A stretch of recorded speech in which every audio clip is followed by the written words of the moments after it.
Hello, and welcome to the Society of Professional Journalists video about media literacy and misinformation.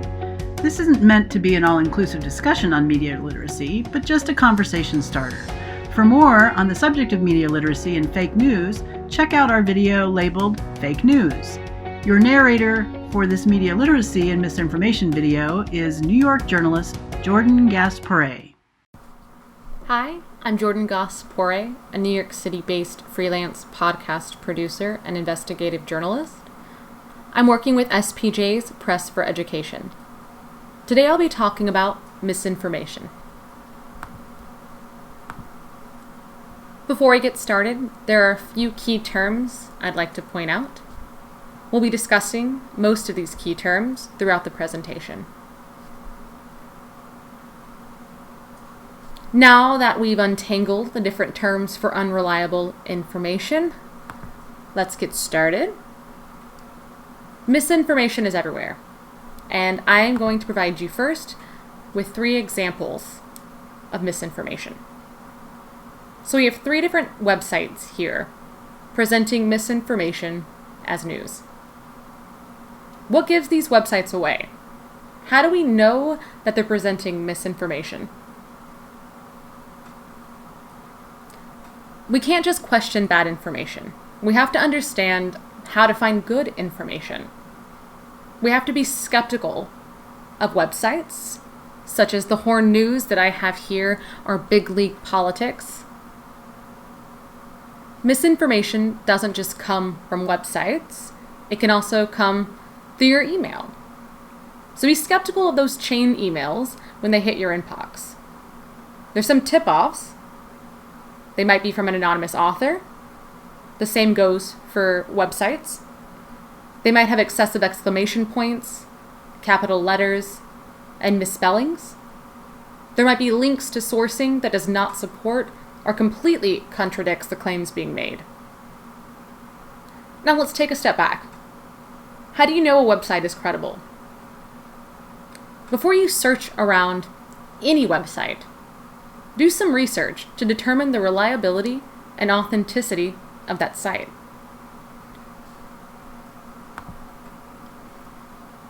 I really love the website Snopes, and they have done a fantastic job, in my humble opinion, at putting together a list of fake news sites.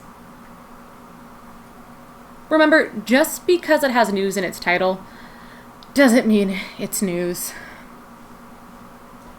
News Examiner. All right, so now that I gave you 3 examples of websites presenting misinformation, I'd like to provide quite the opposite. Websites presenting information, journalism. We have 3 different versions of the same story.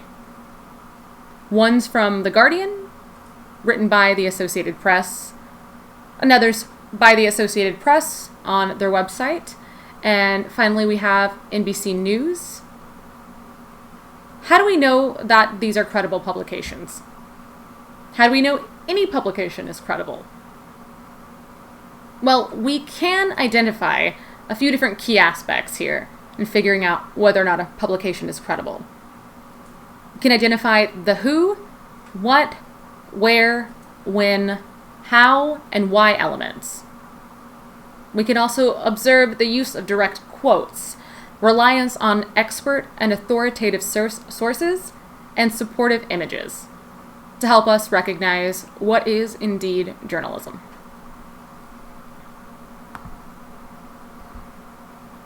We engage the news with both our head and our heart.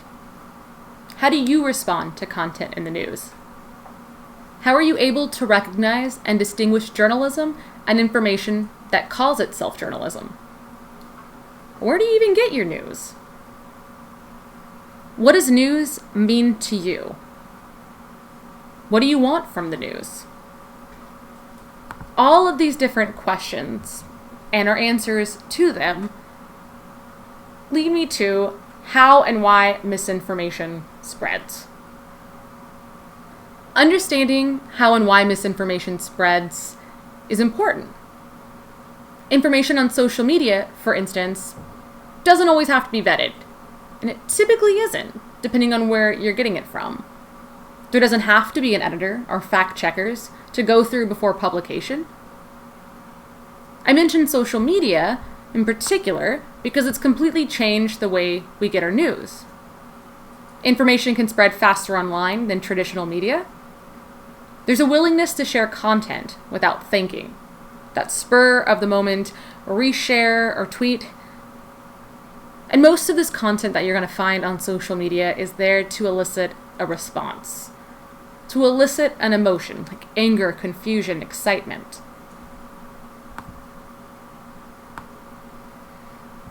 Well, now that we know how and why misinformation spreads, I provided a few ways to avoid creating and spreading misinformation. My number one tip is that before you share, like, retweet that post, ask yourself, why share this story? It's important to remember online news works like a game of telephone, and most often, important pieces of information get lost.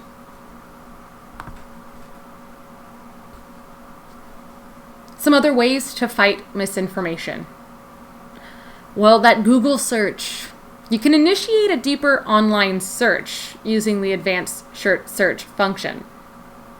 Also, cross-checking multiple sources of information can help fight misinformation. Consult a librarian. Librarians are great sources of information. There's also e-libraries that have made it much easier to access scholarly and other references. There are journalistic standards of reporting, so keep that in mind. Credible news outlets follow a code of ethics or professional standards, such as SPJ's Code of Ethics. But really, there's no hard and fast rule on how to verify information. Thank you so much for listening to my presentation on misinformation. I hope you enjoyed it. Again, my name is Jordan Gaspore. I'm a podcast producer and investigative journalist. I can be found on all the social media channels as well as Gmail at jgasspoore@gmail.com. Thank you.